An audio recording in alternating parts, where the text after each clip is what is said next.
Again, my name is Dave Stern, so Dave Sterner Quintet. Thank you.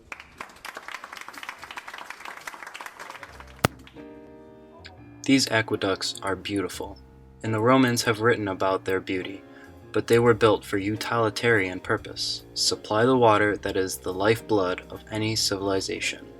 The water supply for Rome alone was comprised of 10 great aqueducts, some coming from the lakes as far as 60 miles from the city. Two learned Romans, Marcus Pollio and Julius Frontus, wrote of surveying practices in the Roman Empire at the time of Christ. Chorobates, an instrument used for leveling hydraulic gradients to cities and houses.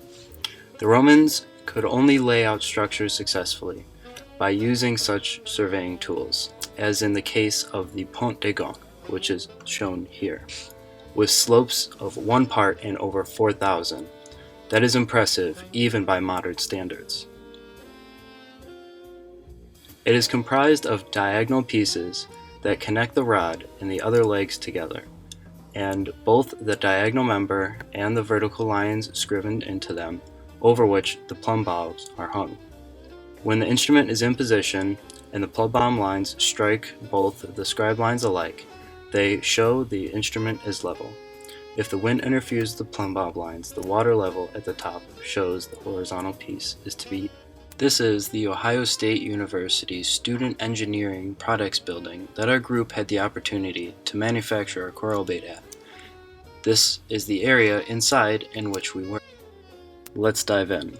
We start off by marking the spots in which we need to cut to have the proper length material to build it.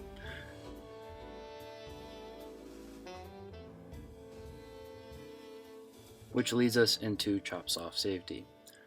A moving saw blade can cause serious damage to the user and those around it. It is important that one is well acquainted to this tool before using, and proper safety gear should always be worn.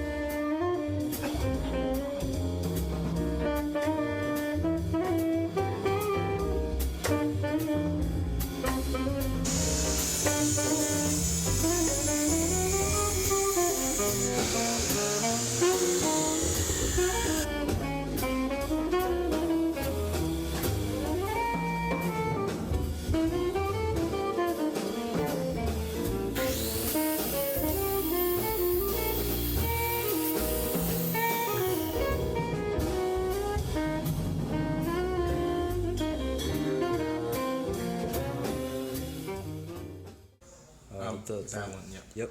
Make sure that guy's tight. Now we have cut all the pieces to the correct length, and it is time to drill a hole into the top.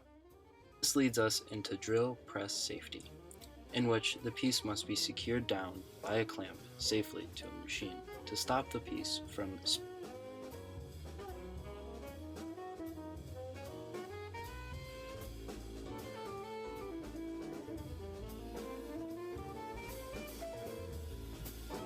With a slow and steady push on the handle, the drill bit cuts right through the wood.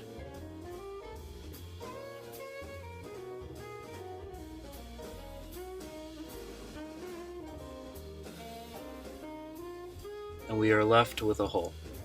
The next step is to assemble the invention together. To do this, we use some nails and a hammer with the proper technique to drive the nails home to produce a new tool.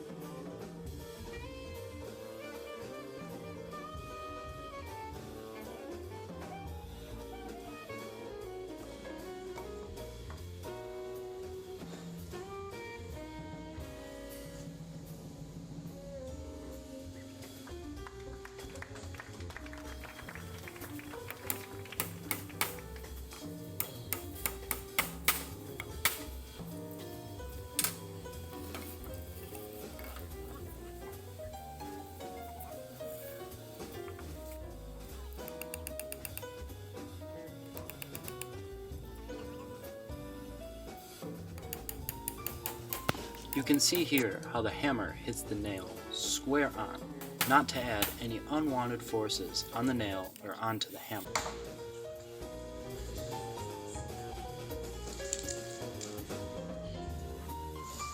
Our next step in the process is the assembly of the base and the H-frame.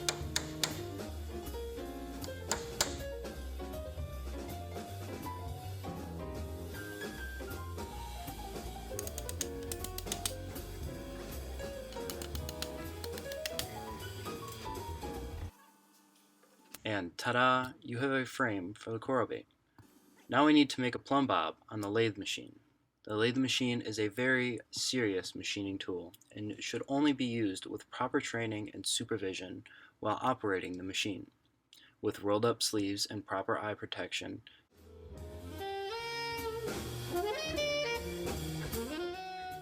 you can see here we are machining the point on the stock. This is done in several passes to allow the proper cut and for us to maintain an outstanding finish.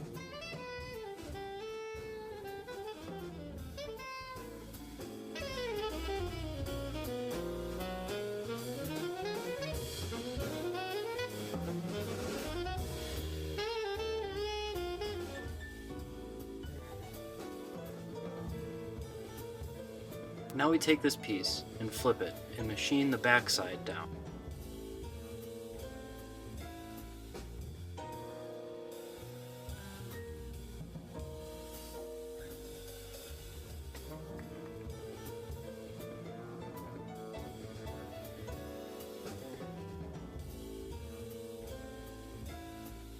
And now you have a plumb bob. This will allow us to find when our invention is level.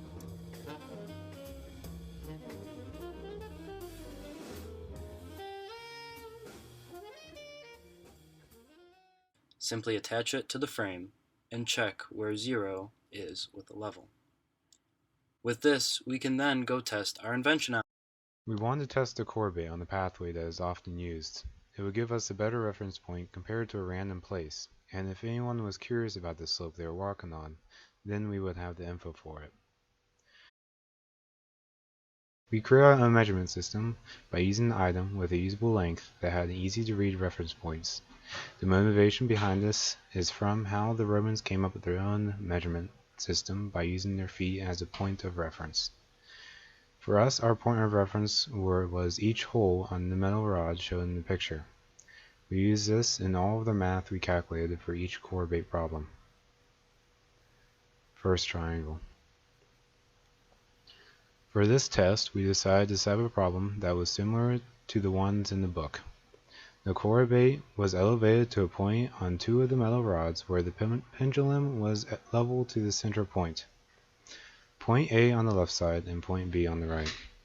To find the slope, we would first have to take the difference of point A and point B. This gave us a vertical leg of 5.7 circles.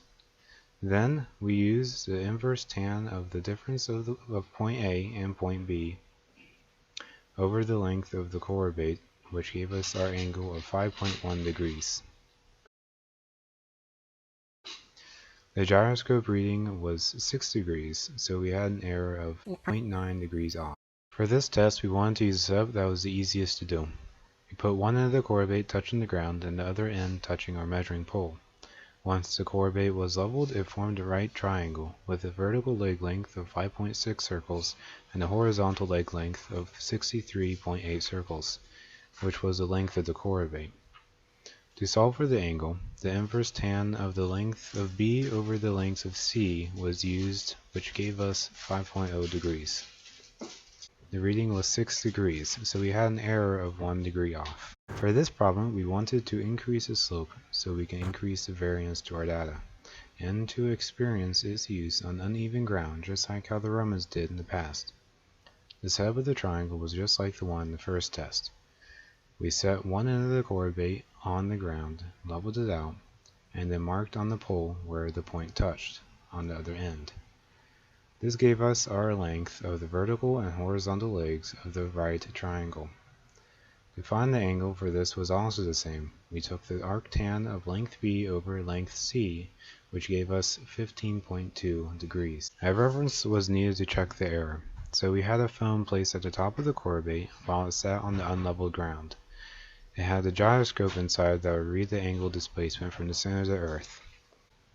The gyroscope reading was 6 degrees, so we had an error of 0.2 degrees off.